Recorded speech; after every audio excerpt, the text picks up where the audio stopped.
নারায়ণগঞ্জের সদর উপজেলার বক্তাবলী ইউনিয়নের রাজাপুর এলাকায় ভ্রাম্যমাণ আদালতের অভিযানে 2টি অবৈধ ইটভাটার কার্যক্রম বন্ধ করা হয়েছে।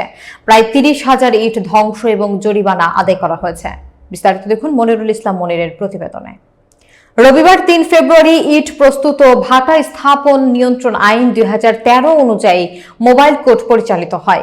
অভিযানে নবীন ব্রিক ফিল্ডের 30,000 ইট ধ্বংস এবং জেবিসি ব্রিক্সকে 2 লক্ষ টাকা জরিমানা করা হয়। একই সঙ্গে একটি প্রতিষ্ঠানের বিরুদ্ধে আইন লঙ্ঘনের অভিযোগে 2 লক্ষ টাকা জরিমানা আদায় করা হয়। নারায়ণগঞ্জ জেলা প্রশাসক মোহাম্মদ জাহিদুল ইসলাম মিয়ার নির্দেশে এই অভিযান পরিচালনা করেন সিনিয়র সহকারী কমিশনার এবং নির্বাহী magistrate Mohammad মোনাব্বর Hossain.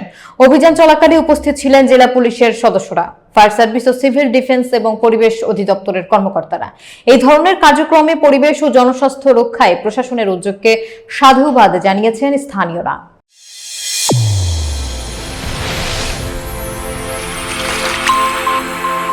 Channel A1 হৃদয় রেসপন্স।